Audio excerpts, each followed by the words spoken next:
Hola, ¿qué tal? Bienvenidos aquí a una entrevista en Dimensión Rasgada. El día de hoy vamos a entrevistar a la escritora Karina Pacheco por su libro El Año del Viento, Premio Nacional de Literatura. Es un libro que ya tiene su tiempo publicado, un par de años, Sí, y me parece que es importante volverlo a comentar porque creo que gana peso mientras va pasando el tiempo. ¿Qué tal, Karina? ¿Cómo estás? un gusto, Cristian, y les agradezco por esta entrevista en un espacio tan lindo como este. Está muy bello la librería. Sí, Agradecemos también a la librería Café Vallejo por el espacio. Y nada, ¿comenzamos? ¿Te parece? sí, perfecto. Eh, yo tenía una primera pregunta para empezar. Estaba viniendo en el carro y decía, ¿cuál es el poder o por qué es el poder que tiene la novela de identificación con las personas que leen? Por ejemplo, este libro se lo pasaba a un cercano que es de Andahuaylas y me decía con mucha alegría que se identificaba en las calles, en los pasajes, en la gente que es ahí. Entonces yo decía, hay una necesidad de identificación del lector peruano con este tipo de novelas, porque si bien es una novela de aprendizaje, de novela policial, con tintes de novela policial, que se relaciona mucho a la literatura de Estados Unidos, por ejemplo. Se me viene a la mente El Guardián entre el Centeno o Harper Lee, del escritor Harper Ujú. Lee también. Eh, pero no sentía que había algo actual, porque sí ha habido obras de ficción y también de no ficción.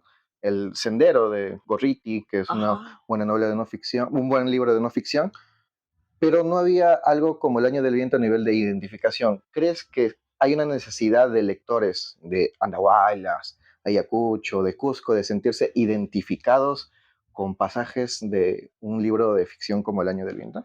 Claro, el tema es que yo soy del Cusco y históricamente el Cusco ha estado muy ligado con Andahuaylas y con Ayacucho. Yo, de formación soy antropóloga. La escuela, importantísima escuela de folclore de antropología en la Universidad del Cusco, que es donde yo estudié, fue fundada por ayacuchanos, ¿no? Ahí estuvo Víctor Navarro del Águila, estuvo Efraín Morote Best, que es padre de Osman Morote, Sí, ¿no? sí, Que sí. fue uno de los principales líderes de Centro Luminoso. El papá era un gran etnógrafo y especializado en folclore, ¿no? Tiene un libro maravilloso que se llama Aldeas Sumergidas. Entonces, el mundo de Ayacucho, Apurímac, uno ha sido un eje muy importante, que quizás ahora es paradójico, pero con el tema de la regionalización, que es tan importante, a pesar de todos sus fallos, paradójicamente ha hecho que nos compartimentalicemos y olvidemos las áreas culturales que existieron tan fuertes en el pasado, ¿no?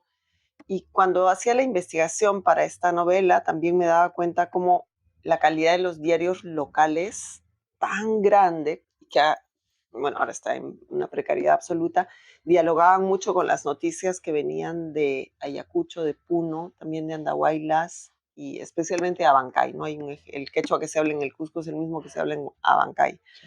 Entonces me parecía interesante contar una historia venida desde ese mundo andino, surandino, que es de donde yo procedo.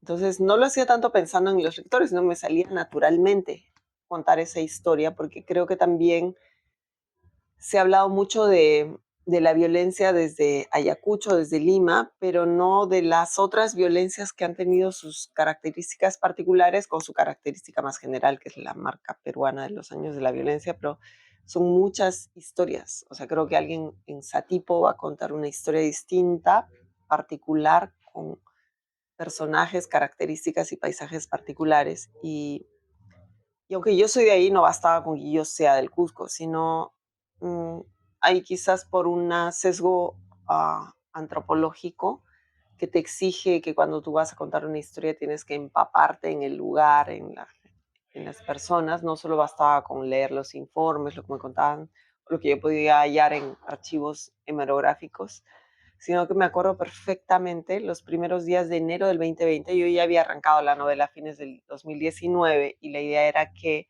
lo contara alguien desde un 2020 hacia el pasado, sin imaginar que iba a irrumpir la pandemia. Pero entonces, los primeros días dije, aunque yo conozco la zona, ya específicamente voy a hacer un recorrido por las diferentes ciudades y pueblos del camino, deteniéndome.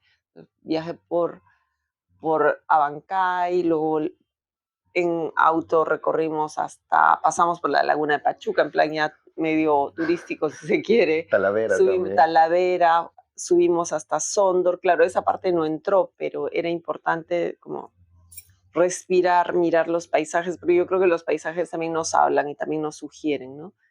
Y luego ir hasta Andahuaylas, a Talavera, y ahí Talavera se instaló como un eje fundamental.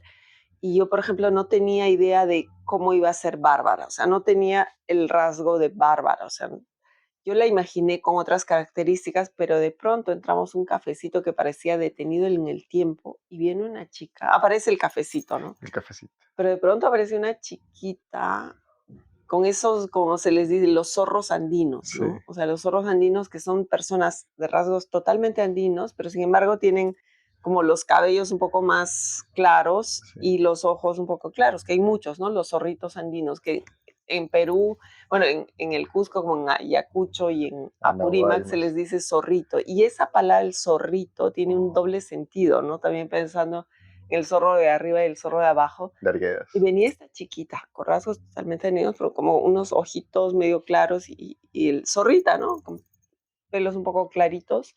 Y tenía el pelo recogido y un par de trencitas que le colgaban por acá. Hermoso.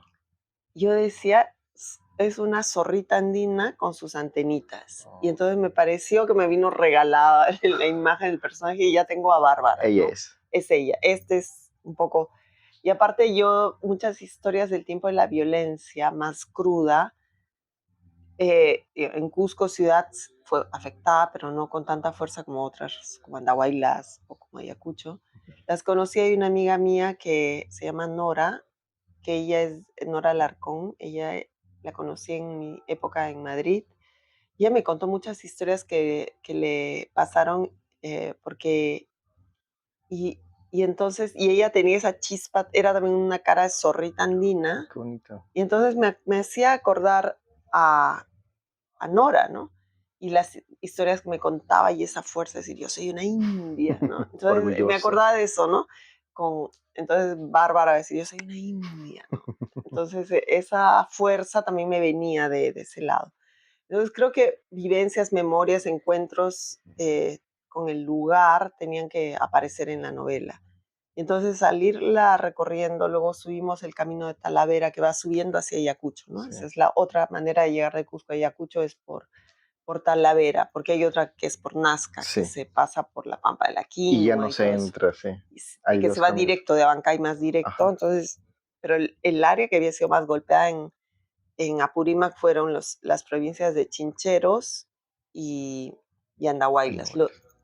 Entonces fuimos recorriendo esa zona. Dicho sea de paso, la accesibilidad es complicada en auto y es Sí, casi trocha algunas partes, ¿no? claro, es casi trocha, Hoy pero en ahora día, hoy día hay partes que ya están asfaltadas y otras que siguen siendo trocha. Y claro. al ir subiendo por ahí, yo no había ido en los 80, obviamente en esa época era una niña y una adolescente, pero tenía compañeras que venían de Andahuaylas a estudiar antropología al Cusco. Entonces el vínculo también venía por ahí. Y me acuerdo que decían que les tomaba más de un día llegar, porque si hoy en día es difícil el acceso con carretera, me puedo imaginar cómo sería en los 80, A ¿no? eso iba, porque es más complicado la accesibilidad y en un momento complicado como fue el conflicto armado. Claro. Sí. Entonces, me, y entonces también aparte hice entrevistas a algunas personas que habían vivido los años de la violencia o el trabajo con derechos humanos y con reparación de víctimas. Entrevisté a algunas personas que trabajan en la oficina de búsqueda en, en Abancay y otros que habían vivido en Andahuaylas, en toda la zona, ¿no?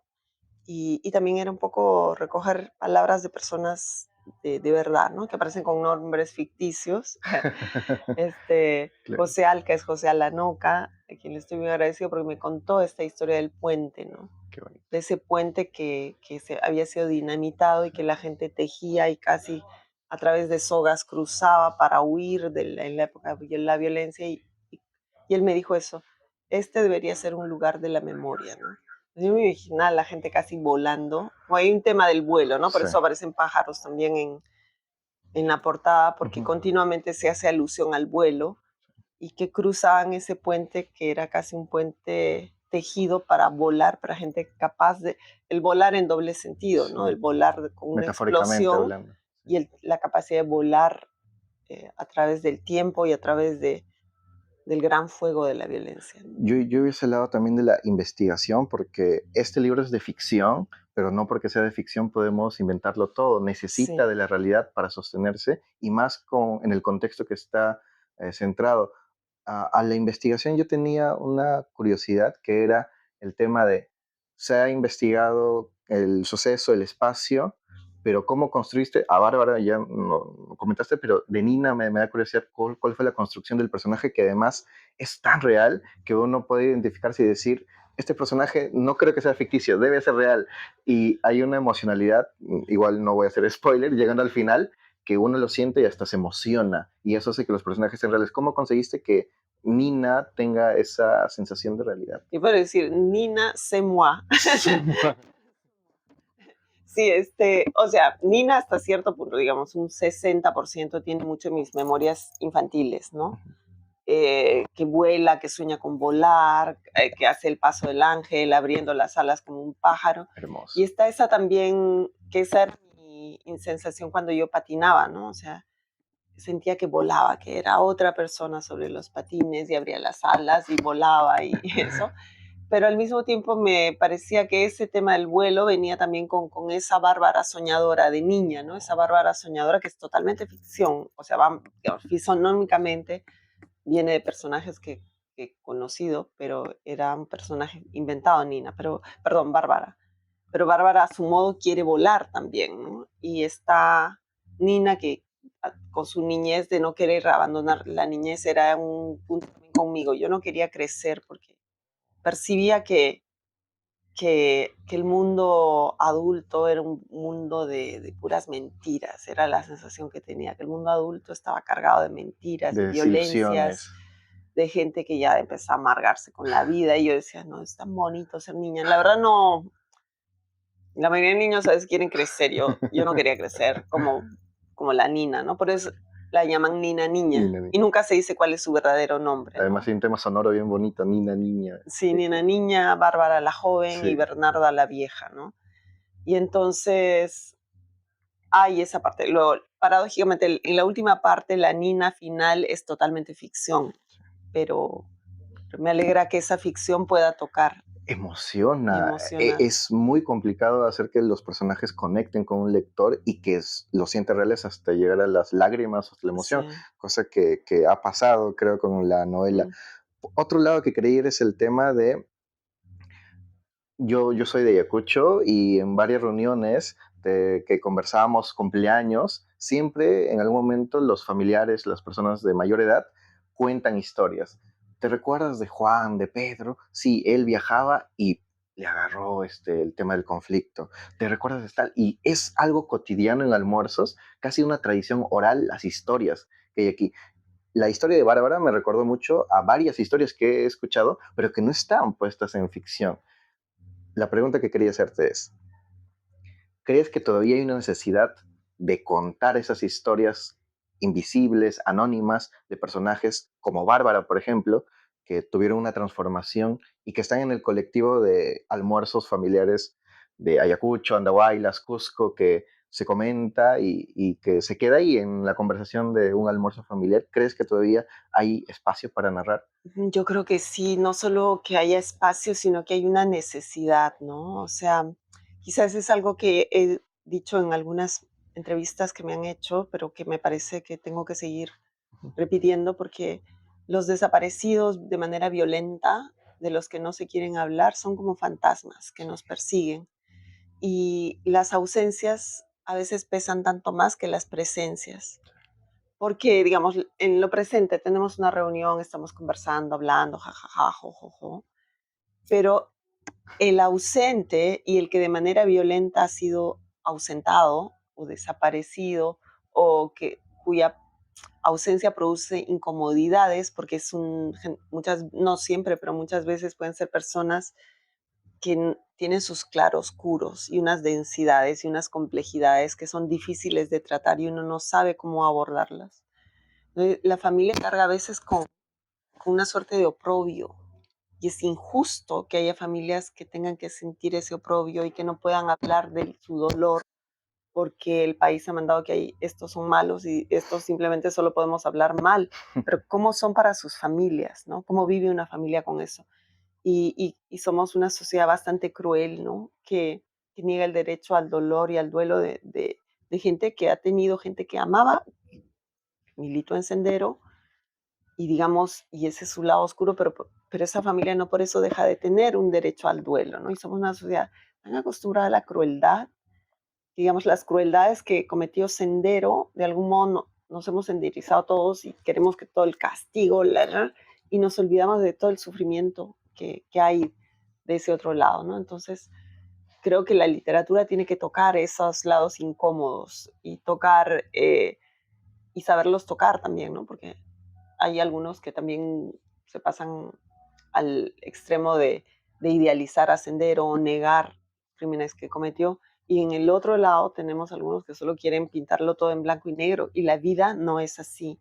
Y el dolor no es este patrimonio de nadie, ni el derecho a el duelo puede ser patrimonio de nadie. Es algo que nos hace humanos, el derecho a tener un duelo, un entierro, que los muertos estén bien enterrados, ¿no? Entonces a mí, si la novela incomoda, por eso, pues me parece bien que incomode, pero que genera reflexiones, ¿no? Entonces, y bueno, hay tantos desaparecidos, gente que simplemente no había cometido nada y la desaparecieron simplemente por estar en una hora que no tenía o por estar llevando libros que en su momento se consideraban prohibidos, Prohibidos. ¿no? O Como sea, pasaba en Argentina también. sí, yo misma, ¿no? O sea, en la universidad vivíamos en una época donde estudiábamos, era un curso general, materialismo dialéctico, materialismo histórico, hacíamos antropología y marxismo, y claro, de pronto empezaron amigos que conocía, porque por tener libros de Marx y Engels, Sí. los detuvieron, y yo empecé, y tenía mis libros ahí, dije, ay, pues a esconderlos, a sacarlos de lo visible por miedo, ¿no? O sea, por miedo a que te pudieran simplemente por un hecho como ese eventualmente detener o tildar de prototerrorista, ¿no? O sea, Yo, unas yo cosas, tenía un familiar que enterró sus libros. sí, Era algo alucinante. Y después de que pasó todo, lo desenterró como si fuese algo prohibido. Unos libros. sí, libros, Sí. periódicos, porque tenías miedo, y cuando uno podía, o sea, un amigo mío lo detuvieron Ujú. y estuvieron en la prisión 8 semanas con procesos, que él era de una zona muy golpeada por la violencia en Cusco y estaba haciendo su investigación sobre cómo había afectado la aparición de Sendero Luminoso en su, en su pueblo. Ujú. Y este chico, si no fuera porque tenía su carne de aprista y digamos, eso de algún modo le libraba, pero era una investigación Sí. interesantísima que alguien tenía que hacer, además, alguien que hablaba quechua, que podía hacer entrevistas. Y si no fuera eso, que lo salvó, pues quizás hubiera pasado años en Sí. prisión simplemente por tener fotocopias de revistas, O muchos o sea, profesores de filosofía que sí, directamente ya eran sí. juzgados de esa Entonces manera. han pasado cosas o sea, y la literatura creo que tiene mucho para contar porque, no porque sea un tema de moda, o sea, como lo llaman muchos, ya pasó, ya fue, o otros que dicen, está tocando eso porque es moda, no. Es un tiempo que nos ha revelado unas fracturas que como país no hemos abordado. Entonces, siempre que hay un tiempo de violencia feroz, esa violencia feroz nos está diciendo algo de lo que somos como país o de lo que no tenemos resuelto. Y además somos hijos de la violencia. Yo Ujú, soy hijo de parte claro, de padres que han sufrido la violencia. por Entonces, supuesto. continúa eso todavía. Sí, y no se quiere hablar de ese tema, y creo que es un tema que nos dice mucho y seguirá diciendo. Ahora, el tema es cómo contarlo, Sí. ¿no? Es decir, cómo contarlo, qué personajes abordar, cómo hacer literatura que toque y que genere preguntas en el lector. Eso, pues hay que ver cómo se plantea. Me parece que está bien logrado y enlazando un poco lo que dices, quería ir con la idea que hay una escena muy, muy, muy bella, que es como cuando Nina busca al camarada Iván y hay un encuentro y me parece que él es zapatero. Yo entendí eso como un símbolo de que no solamente es el camarada Iván, sino es nuestro pasado. Y ver el pasado de frente y decir, está entre nosotros, eso no ha desaparecido, Sí, sigue ahí y puede ser el zapatero de la esquina al que le encargas un zapato con el cual tú vas a caminar y sigue entre nosotros y puede ser una persona muy amable. Y eso, como tú mencionabas, no le quita de que tenga claroscuros. La buena literatura creo que está ceñida por no personajes solamente oscuros o blancos, sino grises. Los grises creo que funcionan. Pero voy al hecho de que la idea de este encuentro me pareció revelador porque Nina hace un viaje a su pasado y se choca con la realidad actual. Y es como decirnos, ok, el camarada Iván es todo, representa todo. Yo lo vi como un simbolismo y convive entre nosotros. Tengo comentarios de un familiar que me decía, la otra vez vi en la calle a tal que antes era, y ni siquiera puede decirlo, que es mi sí. abuela no puede decirlo porque hay como una censura de Y que no puede, miedo a sí, veces. tiene miedo. Entonces, él era así, y habla en voz baja. Entonces, pero conviven entre nosotros esos personajes y eso creo que está bien narrado porque el camarada Iván representa al zapatero que puede tener otra profesión y está entre nosotros, ¿no? Sí, sí, eso me vino además porque, alguien me decía: "Pero, el tipo se pone a hablar de una vez y todo eso", es que la gente necesita hablar. Y cuando encuentras, muchas veces a alguien que está buscando escuchar, las personas que se han quedado sin hablar, hablan así, ¡pum! Eso es como Sueltan. muy normal, no es algo raro, bizarro. A mí me ha pasado eso, ¿no? De pronto encontrarme con alguien que de manera inesperada, quizás porque te identifica como alguien que quiere escuchar, te suelta todo y tú te quedas desarmado porque no esperabas todo eso, ¿no? Y además, haciendo las entrevistas, me acuerdo, en Abancay está ese otro lado, ¿no? También de esos personajes. Me dijo, sí, para mucha gente es dura, muy duro saber que aquel que participó en la muerte de su familiar o que señaló, delató o que instigó, ahora ha pasado ya su tiempo en la cárcel y vuelve y cómo vives con esa persona, Cómo se ¿no? reintegra la Como sí, sociedad. cómo se recompone todo, ¿no? Entonces es todo mucho más complejo y parecía importante también integrar eso, pero claro, a veces cuando uno está escribiendo y ya te has empapado mucho de mucha historia de investigación, hay cosas que tú no planificas y en el camino va saliendo ese diálogo, ¿no? Oh, Entonces ya es en el camino. Tú sabes que ese diálogo se va a dar, qué palabras, qué silencios, qué intervenciones, como generar también una pequeña tensión, eso sí es ya literatura, ¿no? sí, O sea, porque también hay un momento donde sabemos que Bárbara ha desaparecido, sin ser spoiler. sí. No sabemos bien qué ha pasado y hay este encuentro con el camarada y hay una cortinita, ¿no? Y Sí, se ven las patas de una cama. Entonces, bellísimo, la eso es escena es como para que bellísima. alguien se pregunte quién puede estar detrás, ¿no? Justo quería ir al tema técnico de la novela que me parece muy valioso porque yo pensaba, imaginaba la historia de una forma lineal y yo decía, está bien, pero como tú dices, no atrapa al lector para decir qué pasa en el siguiente capítulo, qué pasa en la siguiente parte. Hemingway decía en una nota para escritores que decía, tú termina en lo más alto cuando estás cerrando el capítulo para que te dé ganas de continuar en el siguiente capítulo, ¿no? Y lo mismo creo que pasa con los lectores. Cuando cierras un capítulo, si cierra con una tensión, que es el arco de tensión dramática que tiene la novela, te da ganas de seguir leyendo porque quieres saber qué pasa entre Bárbara y Nina, qué está pasando con Bárbara. Entonces la tensión se mantiene y además por algo que me parece que está bien hecho, que es el tema del tiempo. Hay racontos, hay regresos, hay saltos, hay párrafos de resumen. Creo que el manejo del tiempo, la temporalidad narrativa es valiosa. Y esta es una duda más desde mi lado de escritor, de Ajá. investigadores. ¿Te planteaste la idea de la narrativa a nivel de espacios diferenciados de tiempo desde el inicio o sucedió en el segundo borrador, en el tercer borrador? No, eso estaba planificado desde el inicio, ¿no?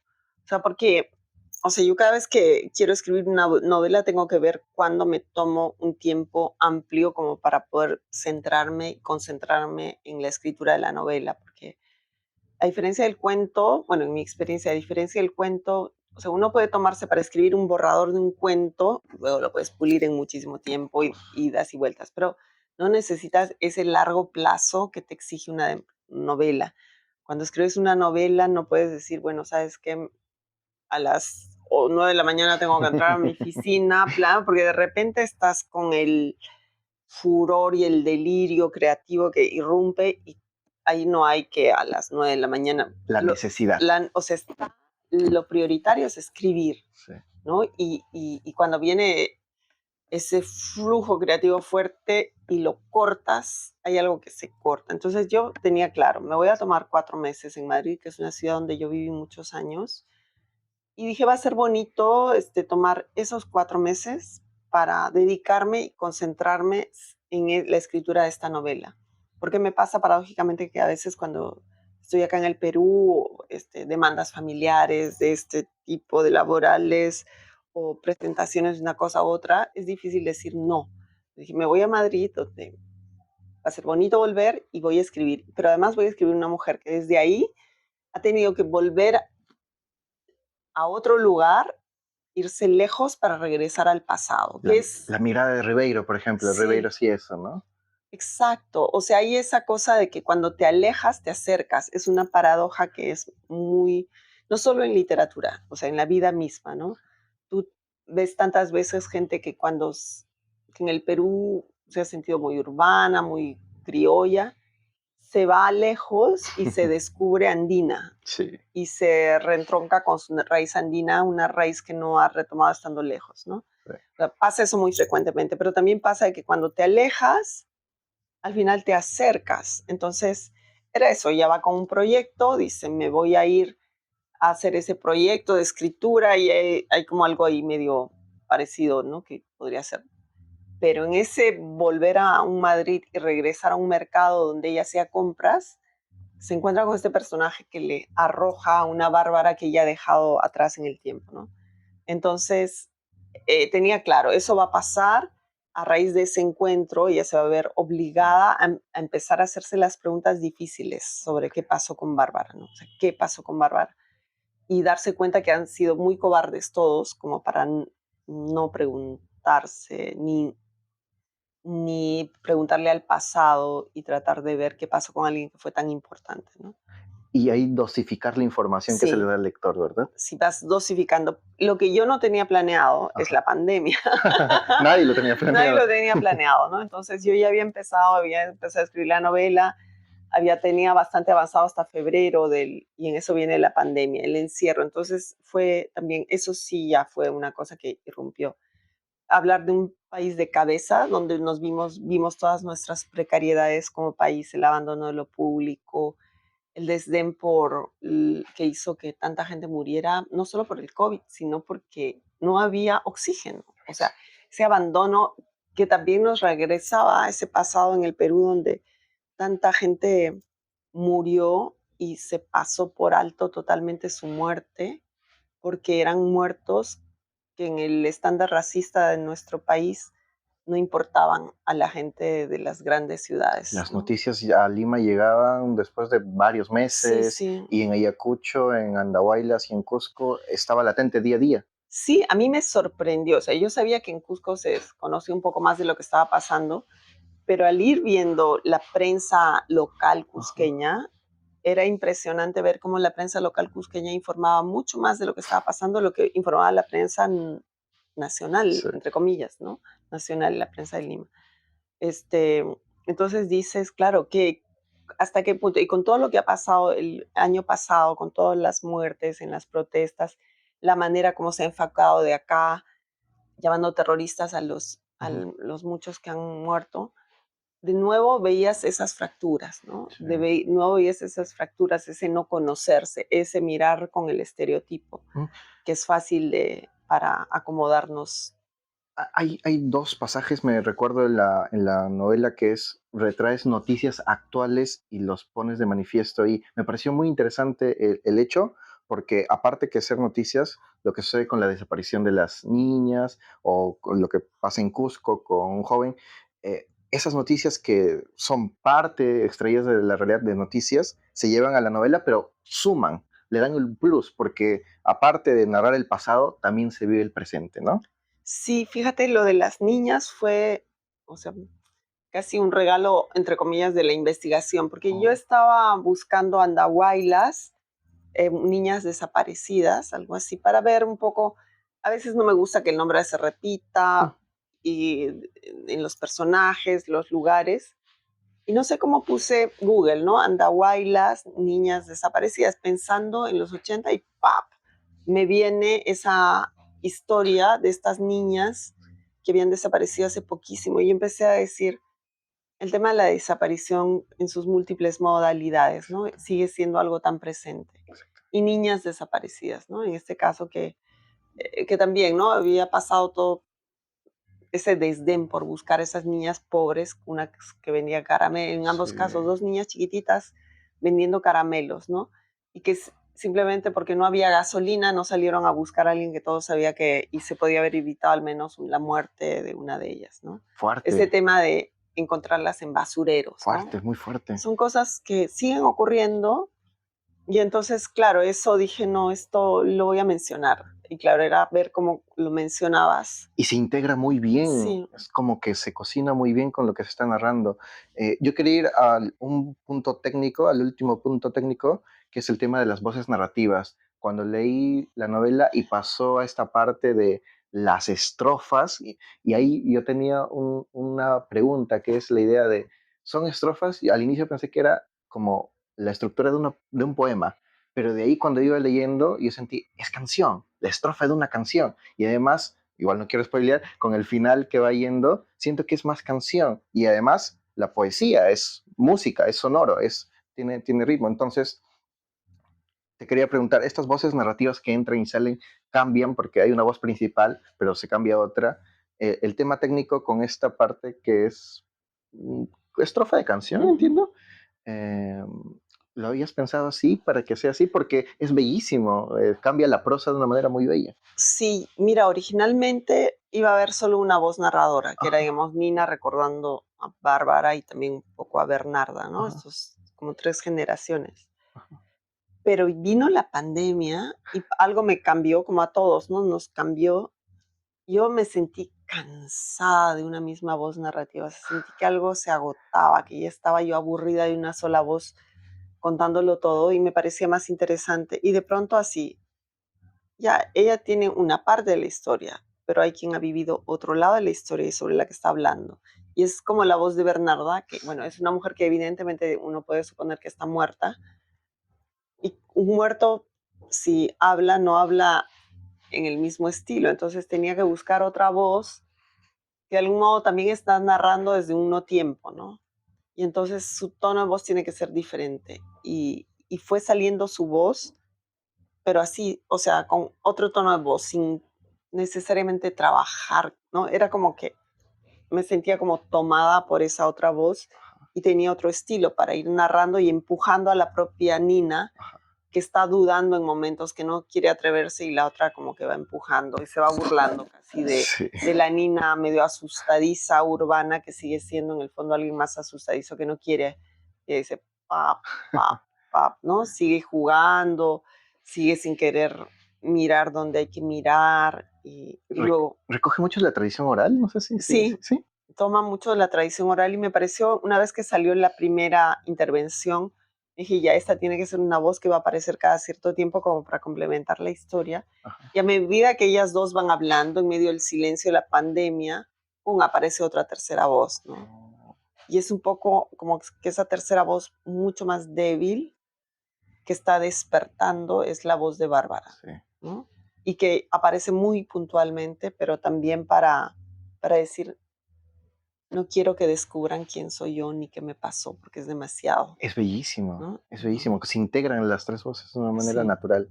Eh, yo tenía una pregunta como para ir cerrando ya la entrevista, que es esta idea de cómo narrar la historia de Bárbara y de Nina en este contexto del conflicto armado y que salga de una forma bella, porque uno puede imaginar, te puede ganar la crudeza de los hechos, te puede ganar tal cosa, pero la prosa es bella. Yo decía, me gustaría haber escrito una novela así, yo, porque tiene belleza, pero estás narrando hechos dolorosos, incómodos, como tú dices, pero tiene belleza. ¿Había una búsqueda de la prosa bella en fin de tocar este tema del conflicto? Es que creo que también el amor es algo hermoso, ¿no? El amor es hermoso, el amor nos sostiene, el amor nos hace buscar. Y yo creo que claro, hay este amor de la niña Nina por esta prima que le abre los ojos a un mundo que ella no conoce, ¿no? Y digamos, eso se sostiene a través del tiempo. Hay cierta candor, ¿no? ¿Cómo narras el candor? El candor es algo, puede ser algo tan fuerte que muchas veces el horror no lo va a narrar simplemente con un plan crudo, ¿no? Porque sí hay mucho afán por el gore, ¿no? De decir, voy a narrar el horror porque el horror golpea, sorprende. Y dices, sí, eso puede ser hasta cierto punto medio fácil, Facilismo, sí. ¿no? Y aparte, y hay, hace muchos años leí un libro editado por Reyes Mate y José María Mardones, dos filósofos españoles que han trabajado mucho los temas de violencia en el pasado, ¿no? Y en ese libro intervienen muchos autores de América Latina y europeos, pero en el texto Reyes Mate y el texto que da el título al libro se llama La ética ante las víctimas. Okay. Es decir, cómo uno puede ser respetuoso a la hora de narrar historias de horror, que por más de que sean ficción en este Sí. caso, no conviertan a la víctima en suerte de carne de tu cañón, ¿no? Sino narrar las cosas con respeto. Y humanidad. De humanidad y sin caer en el morbo, porque la realidad puede ser tan cruda que no necesitas tú regodearte. No me parecía que había que tener una cierta ética, ¿no? No usar el sufrimiento y el espanto, a crear más espanto para jalar lectores, porque o sea, hay quien hace eso e impacta y lo consigue, y impacta y golpea fuerte, ¿no?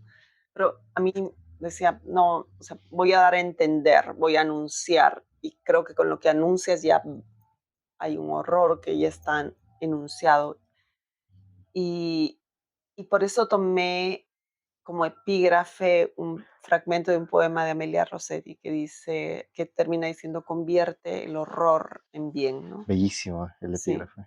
Además que el paratexto suma al libro y lo hace más potente. sí. Karina, muchas gracias. ¿Cómo te has sentido? Pues muy cómoda y muy contenta del programa que están sacando Sí. adelante, así Eso. que muy contenta de esta conversación en Mucho. medio del Del calor. calor, ya hace calor. Vamos a ir acabando. Muy contenta. Muchas gracias, Sí. Karina. Yo invito a comprar, a leer El Año del Viento de Karina Pacheco. Lo pueden encontrar en las librerías y también lo pueden encontrar en formato digital en ebook. Yo lo compré de las dos formas, así que tengo el formato digital en ebook y también está en físico. Así que muchas gracias, los invitamos y agradecemos de nuevo a la librería Café Vallejo por el espacio y a ti, Karina, por el tiempo. Muchas gracias. No, gracias a ustedes. Gracias.